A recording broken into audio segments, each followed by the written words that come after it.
وزیر محمد اکبر خان 19 برخه. ساتونکی د وطن وزیر محمد اکبر خان دی. ساتونکی د وطن وزیر محمد اکبر خان دی. د دین یو سپاهی دی هم ساتي به وطن خپل. د دین یو سپاهی دی هم ساتي. د وزیر محمد اکبر خان د داستان درنو قدرمن اوریدونکو، په دې هیله چې ټول به جوړ او روغ یاست. الله رب العزت مو خوشحال لره. رضا محسن احسان مې یو ځل بیا د وزیر محمد اکبر خان د داستان د خپرونې کوربتوب کوم، په دې هیله چې دا خپرونه تر پایه راسره واورئ. درنو او قدرمنو اورید، په تېره برخه کې مو اورېدل چې د یو ماشوم چغه اوچته شوه: مورې مړی مې خورې. دا چې نور څه وسول دا به په نن خپرونه کې واورو ان شاء الله تعالی. غږ په شاوخوا خوړو کمرونو کې د ویرې له احساس سره رغبر د ټولو سترګې د غږ لور ته ور واوښتې. د ډګرمن تریور میرمن د خپل ماشوم زوی سترګې په خپړو ور پټې کړې. په نرمه ورته ویل: جان هېڅ هم نشته، مه ویرېږه. هسې د سترګو ته څه ودرېدل، خو یوه لور ته یې په ځیر کتل. څو ګامه وړاندې د دریو مړو ککرې او شړېدلي هډوکي پراته وو. د اسونو او شانو د هډوکو په منځ کې سره کوټونه او پتلونونه او تر څنګ یې جګې خولۍ د برتانیا بیرغونه پرې انځور وو. وړاندې دغسې مړي په وینو ککړې دریشۍ نور هم ځینې ځایونه یو څه خاورې او ډبرې ورانبار شوي وې. میرمن سیل په ټیټ غږ وویل: د انګریزانو دښمن موږ قصدي پر دې لار راوستلو. د مکناټن کونډې غاښ وچیچل. ته له دښمن نه تر دې د ښه چلند تمه ولې لرې؟ موږ یې د میلو د څارویو په څېر ساتلي یو چې وخت یې راغی ته به یې اصلي څېره ښه وګورې. میرمن سیل لږ خجالته شوه. هغې څو ځلې د اکبرخان او افغانانو د شرافت او ښه چلند یادونه کړې. بیا وویل: زه پوهېږم چې اکبرخان د برټانیې تر ټولو ستر او خطرناک دښمن دی، خو د دې وحشي قانون له نورو مشرانو سره ډېر توپیر هم لري. د سفیر کونډې شاوخوا ته د بې شمېره مړو نښې او پاتې شویو په اشارې وویل: هوکې دا د توپیر نقد ثبوت دی. یو ځای ته ورسېدل چې دوی ته یو څه اشنا غوندې وو. بیا د تریور میرمنې وویل: همدغلته یاغیانو زموږ کاروان چپاو راوړ چې بیا یې هغه تورژري خپل ملګري ورټل چې میرمنې دي څوک غرض ورسره ونه کړې. د مکناټن کونډې هغې ته په داسې لهجه وویل چې طنز ترخه له ورایه احساسېدل. ماريې تورژرو د لکه چې په سترګو کې غړېږي. ملامته نه یې ډګرمن تریور مړ شوی دی. میرمن سیل وویل: په هغوی کې ځینې د لوی شرافت خاوندانو، که یې څوک مني که نه وای موږ به اوس ژوندي نه وو. ماښامهال دوی یوې آبادۍ ته ورسېدل. افغان ساتونکي وویل: دلته موږ د حمزه خان میلمانه یو. ښاغلي سردار صاحب همدلته دی. کاروان د یوې لویې کلا مخې ته له اسونو پلی شو. تر لویه دروازه دننه میرمنې ځانګړي خونو ته لاړې او نارینه ټول په یو حجره کې ځای شول. د شپې له ډوډۍ مخکې اکبرخان راغی او د ټولو میرمنو او نارینهو سره یې ولیدل او د هغوی احوال یې واخیست. د حمزه خان میرمنې او نوکرانو د انګریزي میرمنو ډېر قدر او خدمت وکړ. پاکې بسترې ورته وغوړولې. خدمتګار یې په 2 پښو خدمت ته ناستې وې. خو د مکناټن د کونډې تندی ونه غوړېد. په ماته ګوډه ژبه د لارې ترخه یادونه یاد کړ. وویل: تاسو زموږ ټول پوځ تباه کړ.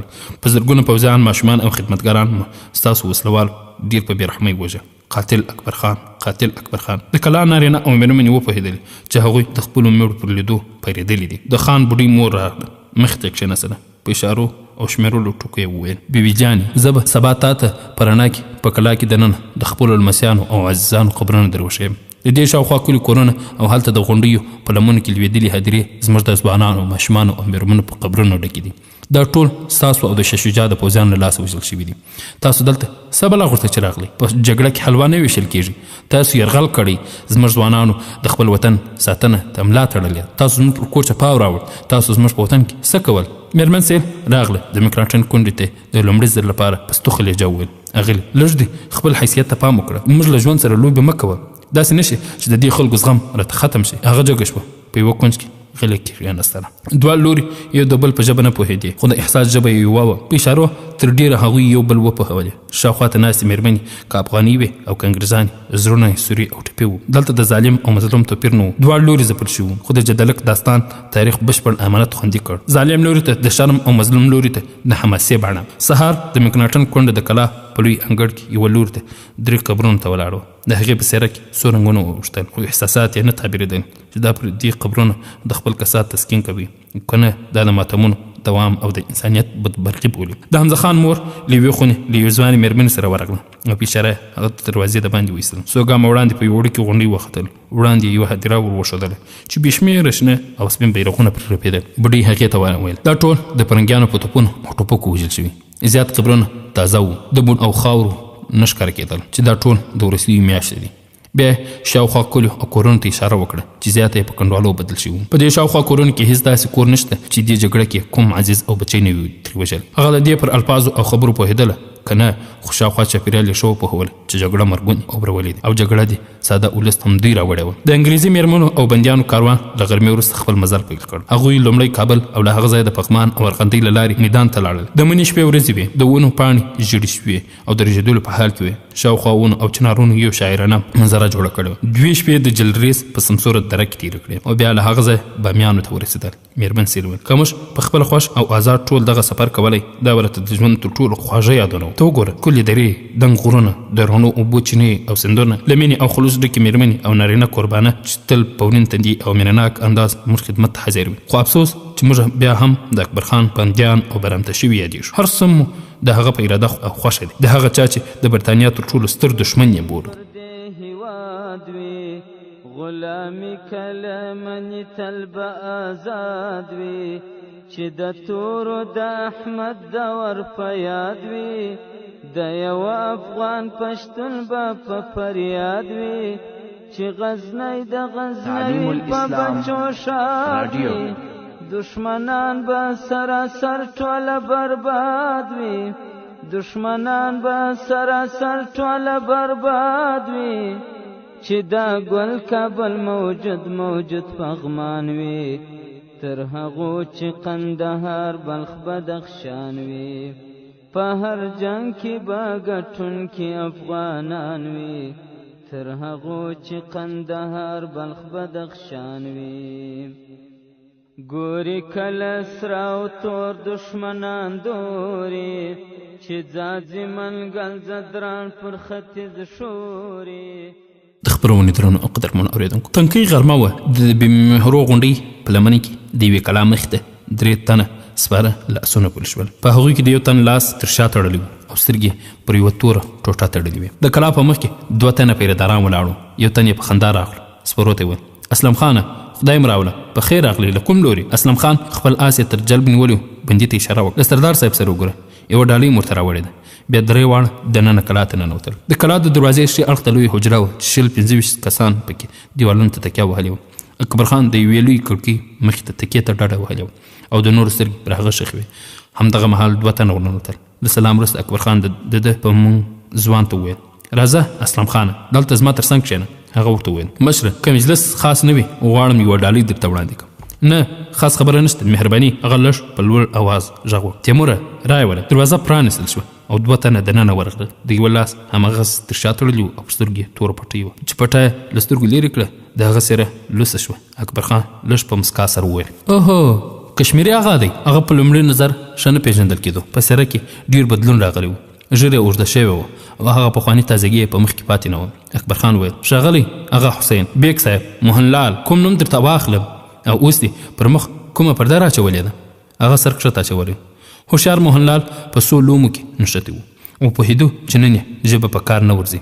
یوازې چوپتیا یې ښایي یو څه په درد وخوره. سردار بیا په پرېکنده لهجه وویل اسلم خانه له ډالۍ دې مننه. زه له ده سره ډېر کار لرم. اوس مې یې له مخې ورک کړه. ماښام زه ورسره یوازې څه خبرې لرم.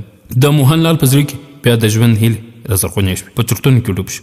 تر ماښامه باید داسې یوه لاره خامخا را پیدا کړم چې د اکبر خان له سخت کسان ځان خوندي کړم. لږ تر لږه اوس هغه اندېښنه لرې شوه چې ښایي تر مازدیګره مړی په کوڅه کې په کومه لورلارې کې لړزېدلې وي او خلک به یې نندارې ته ولاړ وي. هغه ځان پخپله د دې سزا حقدار بلم. موهنلال سمدستي پر ماغزو زور راوړ او په فکرونو کې ډوب شو چې څه ډول د سردار اکبر خان پر غوسه سړي اوبه توی کړي او هغه لکه ساعت راوګرځوي. د ماخستن لمانځه او ډوډۍ وروسته چې مشران له حجرې رخصت شول یوازې 3 تنه قربانه پاتې شول. اکبر خان وویل موهنلال راولي. یو تن په تراټ ووت. له ځنډ وروسته یې هغه راوست. لاسونه یې پرانست او وضع تر ورځې ښه وه. اکبر خان له کوربه وپوښتل ډوډۍ یې خوړلې ده؟ ده په خپله ځواب ورکړ هو کې سردار صاحب زما یې ډېر عزت کړی دی. هغه په طنزیه مسکا ورته وویل ته خو د عزت وړ سړی یې خود به دې عزت کوي. موهنلال ناڅاپه د اکبر خان پر پښو پرېوت. هغه په لاسو رجب کړ. ورته وویل موهنلاله نور دې غوړمالي ځای نه نیسي. دغه د ذلیلو خلکو کارونه پرېږده. زما پوښتنو ته ځواب ووایه. زه چې څه درنه پوښتم که دې دروغ وویل همدلته به سزا درکوم. هغه وویل په سترګو صاحب. ښه من مسجدي خان دې د چا په اشاره شهید کړ؟ صاحب په هغو زه خبر نه یم. اکبر خان خپل کسان ته اشاره وکړه. پر موهنلال د مترکو ګزارونه پیل کړه. تر یو وخته خو تاب راوړ خو ونه شو. چغې کړه صاحب د مکناټن په حکم هغه زما ډوډۍ پخوونکي زهر ورکړه. اکبر خان اشاره وکړه. ځوانانو لاس ونیو. موهنلال د درد کوږ ووش را سنبل شوی نه و چې د عبدالله خان اڅکزي د شهادت دوسیه ورته وغوړېده. بیا د مترکو تړکهار شو چې د کشمیري کوکي د خونې چت کې راغبرګ شو. تر شي شېبې وروسته بیا اعتراف او بیا د قومي مشر په منځ کې د پیسو ویشلو او یو بل په خلاف د هغوی د راپارولو دوسیې راوسپړل شوې. د کشمیري هندو بدن تغمې شو. نور له اخ ټوخ لوېدلی و. د مقاومت شمه یې ختمه شوه چې په تېرو څو کلونو کې هغه انګریزي بادار ته کوم خدمتونه کړي ټول یې یو بیان کړل. اکبر خان وروسته پرېکړه اعلان کړه. سبا ته به د پلخشتي مخې ته راځړو. موهنلال په زاریو او ژړا پیل وکړ. د خدای لپاره زما د هند پر ټولو خدایانو سوګند چې نور به د افغانانو خدمت کوم او خپل تیر کړه وړه به جبران کړم. ما وبښه، زه ګناهګار یم، بد مې کړي دي، خو مې بخښه. اکبر خان د کسات مزاج نه درلود. د لږ چوپتیا وروسته ویل که دې وبښم خیانتونه به دې څه ډول جبران کړل؟ هغه وویل صاحب بګوان ما ته د ښه لیکلو وړتیا راکړې. ما ستاسو له درانه پلار امیر صاحب سره ډېر وخت تیر کړی دی. ډېر رازونه یې راسره خوندي دي. زه به یې تاریخ ولیکم. ځوان سردار ورته وویل ورځه بښل مې خو خپله ژمنه ترسره کړه. کشمیري موهنلال له خوښۍ په جامو کې نڅېده. ځان یې له قبره راپاڅېدلی ګاڼه. نوموړي چې په کابل کې له انګریزانو تر ټولو ډېر خوځند له ورسره لاکار منشي او مخبر و. د برنس او مکناټن د شمیټ حیثیت یې درلود. په همهغه شپه چې بدن یې د مترکو له ګزارونو ناقرار و د کابل د حکومت د تاریخي پیښو په لیکلو پیل وکړ.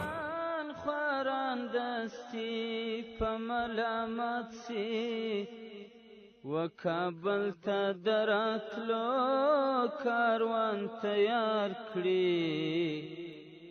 دشمنان ورسره مله په صداقت سي. په هر جنګ کې به ګټونکي افغانان وي تر هغو چې قندهار بلخ بدخشان وي. په هر جنګ کې به ګټونکي افغانان وي تر هغو چې قندهار بلخ بدخشان وي. چې سیدان وي چې بارک توخې ترین وي چې ناصر به بلنداوي وي لودین وي چې میوند خاکریز غورک نشمیا نشین وي. خبرونه درنو او قدرمن اوریدونکو د ژمي سوړ موسم تیر شوی و.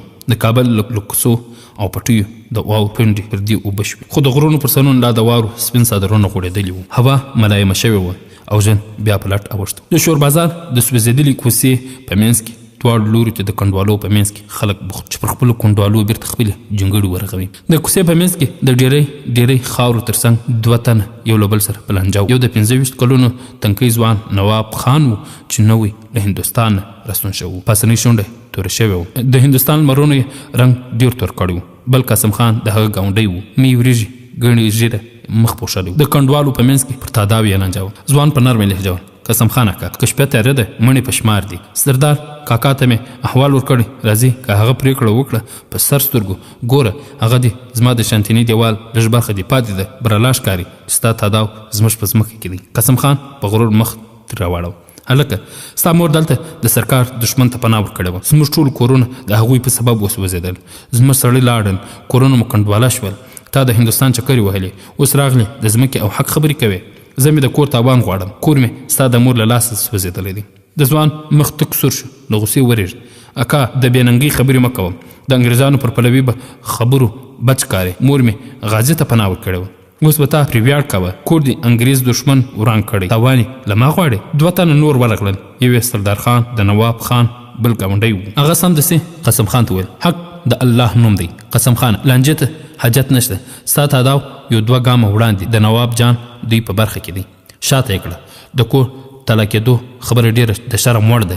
ستا سره نه ښایي چې داسې د بېغیرتۍ ادعا یې وکړه. تر لږ نه او نور وروسته دواړو پرېکړه ومنله. سردار خان پړې راوغوښت.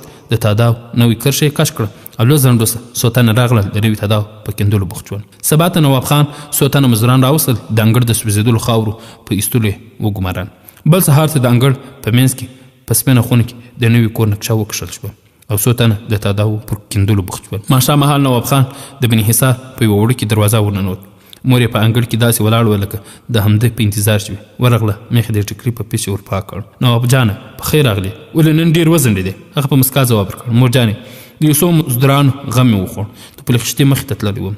هلته مزدوران له کومه شول؟ نواب خان ځواب ورکړ. مور جانې په لسګونو هندیان هلته په ارزانه مزدوري پیدا کېږي. مور یې بیا په حیرانۍ وپوښتل هندیان دلته څه کوي؟ مور جانې د اکبر خان او صمد خان د تورو له برکت کابل د هندي مزدورانو نه ډک دی. دلته بند او جلدلک په پیچومو کې غازیانو بریدونه پیل کړي. زیاتره یې د جګړې تېښته غوره وبلل او ترې وتښتېدل. هغوی زیاتره کابل ته راغلي او هېڅ سرپناه نه لري. د سړي زړه پرې وخوږېږي. زیاتره یې په سوال یوه ګوله مړي پیدا کوي. ډېر په بد حال دي. مور یې بیا وپوښتل ګوره بچې، ما خو اورېدلي دي چې په کندهار او جلال آباد کې تر اوسه انګریزان شته. ماما دې ویل چې هغوی غواړي بیا پر کابل راشي. پر دې مزدورانو څومره باور دی؟ نواب خان وخندل. مور جانې دغه بیچارګان دومره له انګریزي بادارانو زړه توري دي چې که هغوی بیا راشي تر موږ مخکې به دوی تورې راپسې واخلي. مور یې پورته وکتل، وویل خدای دې بیا د هغو پلیت ګامونه زموږ په وطن رانولي. دوی په انګړ کې وو چې یوه پیغله له یوې خونې راووتله. په منډه ورغله. نواب لالا په خیر راغلی. هغه پر سر لاس کېښود. خیر یې خور کوي. بیا درې واړه یوې خونې ته ننوتل. په تدبیر که رسېدلي وي هامان ته، که منلي وي هر څو ټوله جهان ته، که نمرود وي غشي غورځوي اسمان ته، چې په سپکه سترګه وګوري افغان ته، پر دنیا غواړي دوژخ هغه وځان ته، چې په جنګ راسي هر څوک افغانستان ته، که نمرود وي غشي غورځوي اسمان ته، چې په سپکه سترګه وګوري افغان ته، پر دنیا غواړي دوژخ هغه وځان ته، چې په جنګ راسي هر څوک افغانستان ته، چې په جنګ راسي هر څوک افغانستان ته، تر وطن دی عکا. د خپرونې درنو قدرمن اورېدونکو، د شور بازار د سوځېدلې کوڅې بڼه ورځ تر بلې په بدلېدو وه. نوي دیوالونه ودرېدل، پر ایرو او خاورو د ژوند تاداوونه رقېدل. هر لور ته ښه په درس کې کار روان. نواب له خپلې مور او خور ګلالۍ سره په یوه خونه کې چې سر یې پټ شوی و، خوله یې کړکۍ او دروازې نه وې ایښودل شوي ناست. د خونې تر څنګ څو تنه بلې خونې د چت پر تړلو بوخت و. نواب د خپل پلارني کور د تداوونو پر ځای نوې نقشه غوښته، خو د مور په چنګارې پر هماغه پخواني تداوونو کار پیل کړ. نواب وویل مورې دا یو تن د انګریزي پوځ د چوڼۍ له معمارانو څخه دی. ما ته ډېره ښکلې نقشه جوړوله خو تا پرې نه ښودم. هغې ځواب ورکړ زویه دا ستا د شهید پلار نښه ده، پرېږده چې زما سترګې پټې شوې، بیا دې چې څه خوښه وي جوړوه. نواب د وړوکي په څېر د مور په غېږ کې سر کښېښود. مورې ستا سیوری د خدای له ما نه اخلي. خور یې وپوښتل نواب لالا دوی د انګریزانو کیسې کوي؟ هوکې هغه هندوان خو ډېر ستاینې کوي، وایي صاحبان د ډېرو ښو اخلاقو خاوندان خو یو تن یې مسلمان دی، هغه بد پرې وایي خرو غوندې یې په شرابو مست و، کرۍ ورځ به یې د خنزیرانو غوښې خوړلې. خور یې دواړه لاسونه غوږونو ته یوړل.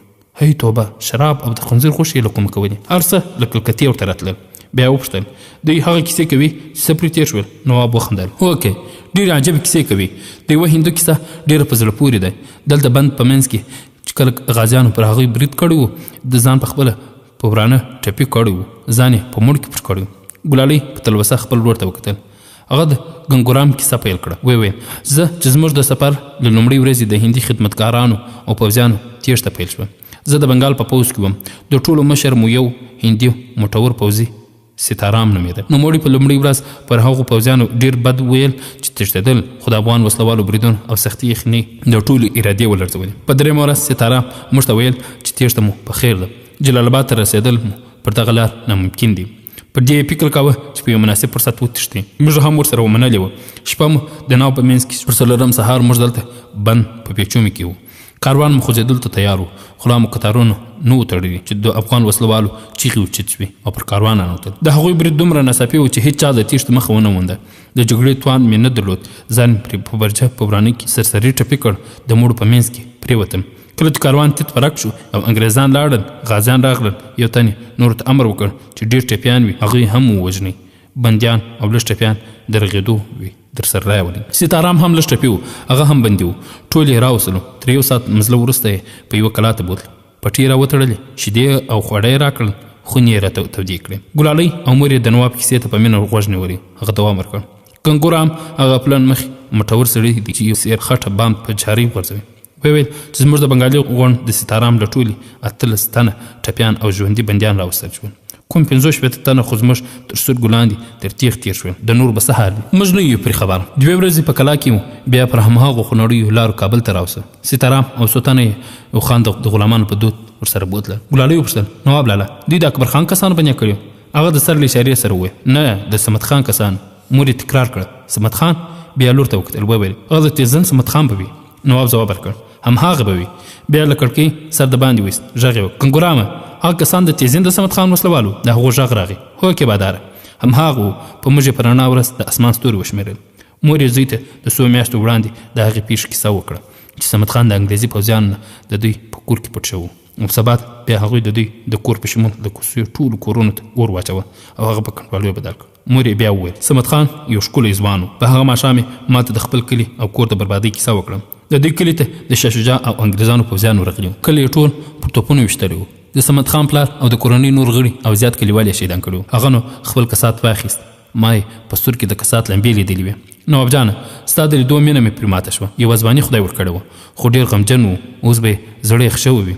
نواب خان په مسکا وویل ښه که د صمد خان غوندې غازیانو په ټس کې دا زموږ کور 10 ځله وران شي کمه نه ده. دوی د خدای ژوندي لري پر دوی یرغلګرو ته د سر په کوپړۍ کې اوبه ورکړې. مور یې ویل صمد خان په همهغه شپه ما ته د خپل ژوند لنډه کیسه وکړه. بیا یې وعده راکړه چې زه به دې خامخا پوښتنه کوم. خو انګریزانو د خپلو پوځیانو د وژلو په کسات کې د دوی شاوخوا ټول کورونه د سوځلو او د ځوانانو د وژلو پرېکړه کړې وه. ماما دې خدای خبر له کومه خبر شوی و. سهار سپېدې چاودلې وې چې ځان یې راورسوه او موږ یې بنحصار ته ورسره بوتلو. له لمر ختو وروسته هغه ړوند ملا له توپونو او پوځیانو سره راغلی او کورونه یې تر توپونو ویشتلي وو. د محلي مشران شاه شجاع ټول په دار وځړول. نواب وویل شاه شجاع غوښتل چې موږ ته د سر سړي پرېږدي. هغه فکر کاوه چې د مشرانو په وژلو او دار زړولو به د ده واکمني مخه پاکه شي. بیا سر وڅنډه ذلیل انسان اوس به خدای ته د هغه ټولو جنایتونو ځواب ورکوي. صمد خان او اکبر خان غوندې ځوانان به په دې وطن کې ژوندي وي. د پردیو پر نوکرانو خوږې شپې حرام وي. بیا یې مور ته په ګیلمنه لهجه وویل مورجانې زه درنه ګیلمن یم. داسې وخت یې هندوستان ته واستولم چې دلته د جهاد نغارې اوچتېدې. هغه د ماشوم په څېر په غېږ کې ونیو. ویل شهید پلار دې زموږ ټولو حق ادا کړی. تا ته د خدمت همت درکړی چې د وطن په آبادۍ کې خلت وکړې. وکابل ته دراتلو کاروان تیار کړي دشمنان ورسره مله په صداقت سي. په هر جنگ کې به ګټونکي افغانان وي تر هغو چې قندهار بلخ بدخشان وي. په هر جنگ کې به ګټونکي افغانان وي تر هغو چې قندهار بلخ بدخشان وي. چې سیدان وي چې بارک توخې ترین وي چې ناصر به بلنده وي ویلودین وي چې میوند خاکریز غورک نشمیا نشین وي. خبرونه درنو او قدرمن اوریدونکو مازګر و لمر ګړندی لویدیځو غرونو شاته روان. د شور بازار په کوڅو کې غیر معمولي ګڼه ګوڼه وه. له کورونو کډې بارېدلې. کوڅې او شور زوږ ډکې کړي. د بالاحصار له لوري په راغلي کوڅو کې د اسونو د پښو تر پهار اوچت. لویو او وړو ټولو هغه لوري ته سترګې ورواړولې. څو شېبې وروسته کوم 15 سپاره راواوښتل او یو تن موهل وهلې په تور آس سپور مخ ته وړاندې راغلل. د نوي جوړ شوو کورونو په منځ کې له یوې دروازې سره د مخې سپاره د آس قیزه راکش کړه. له مخې نه یې شمله لرې کړه. یو د تورې کونډې ژیړ خاوند ځوان شاوخوا ته نارینه او ماشومان پرې وټول شول. هغه له یو مشر سړي وپوښتل دلته یوه مېرمن اوسېدله میړه یې شهید شوی او زه یې هندوستان ته په مسافرۍ تللی و. هغه یوې دروازې ته لاس ونیو. نواب خان دغه یې کور دی. بیدو همدغه مهال دروازه خلاصه شوه او نواب خان ترې راووت.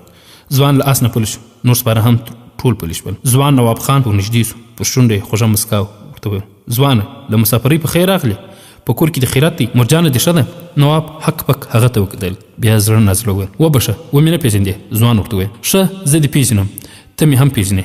بیا د کوڅې را ټولو خلکو ته په لوړ غږ وویل ښایي خبر درته رسېدلی وي د انګریزانو پوځ کابل ته راورسېد. تاسو که مناسب ځایونه لرئ چې ګډې وباسئ ښه به وي. وخت نشته همدا نن شپه ځانونه وباسئ. بیا نواب خان ته مخ واړو. ځوانه زما نوم صمد دی. ستا مور یوه شپه ما ته په کور کې پناه راکړې وه. ځوان یې خبره په خوله کې ورغوسه کړه. غېږ یې ورکړه.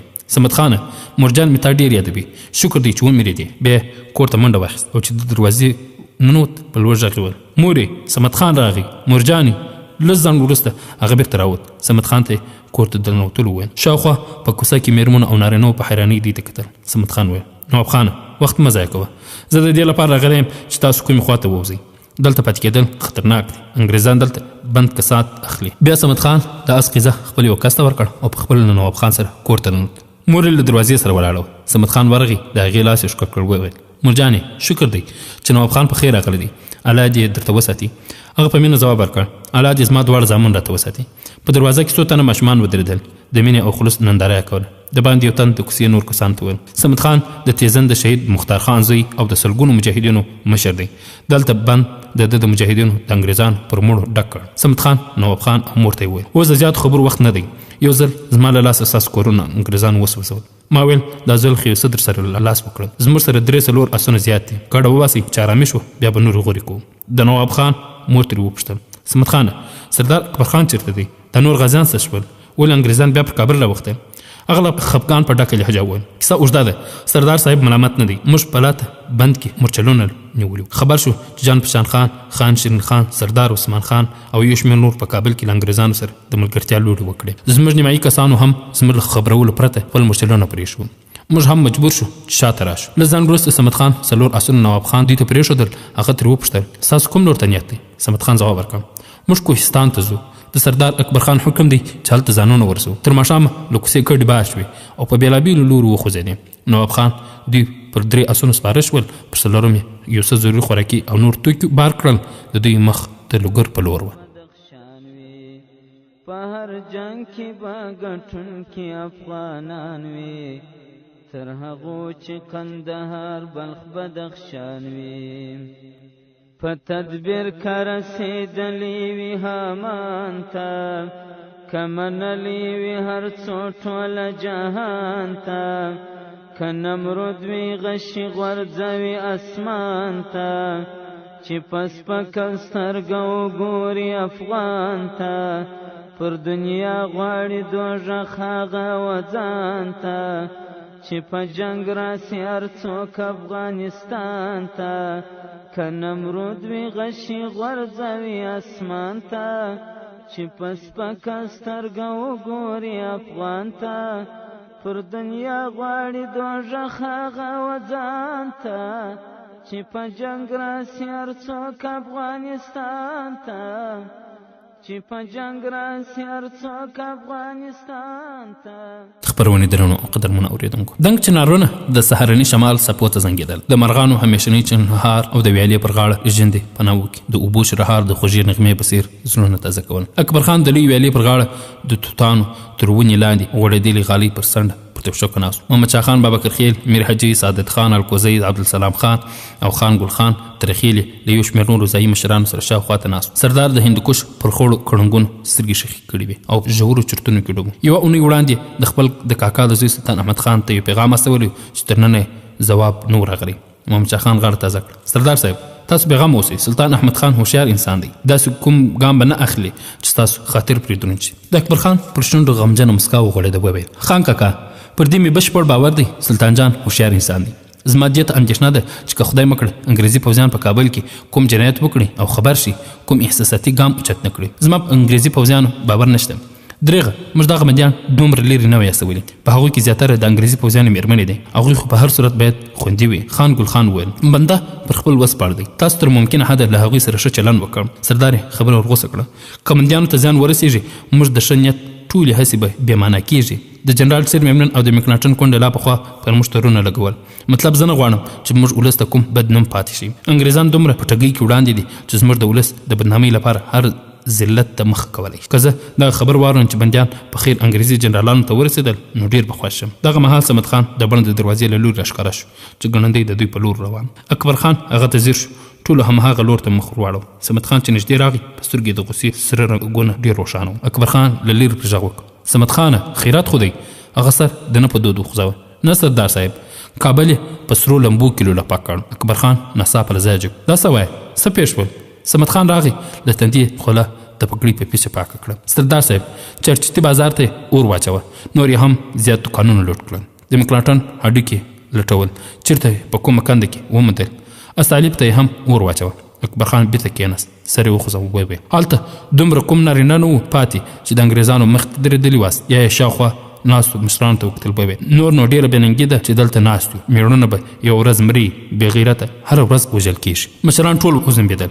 د کوهستان په درو او ناوو کې د غزا ډولونه وغړمبېدل. له هر ناو په لسګونه غازیان راوتل. تر ماښامه تر 4 زره زیات کسان راټول شول. اکبر خان د ماښام لمانځه وروسته مجاهدینو ته لنډه وینا وکړه. ویې ویل درنو مشرانو او عزیزانو، د وزیر محمد اکبر خان داستان درنو او قدرمنو اوریدونکو، دا چې اکبر خان څه وینا وکړه دا به په راتلونکي خپرونه کې واورو ان شاء الله تعالی. دا خپرونه ما محسن احسان چمتو او تاسو ته وړاندې کړه. در بیا ستاسو په درانه حضور کې حاضر یو تاسو ټول پر الله جل جلاله وسپارو. السلام علیکم ورحمت الله وبرکاته. چې ناصر به بلنداوي ویلودین وي، چې میوند خاکریز غورک نشمیانشین وي، چې اڅکل کو پل متحدین وي، چې نرزی و تکتر کې پر زمین وي، چې بلدک شاولی کوټار غنداب شین وي، چې بلدک شاولی کوټار غنداب شین وي، پنارو بترشیدن کې دشمنان وي، تر هغو چې قندهار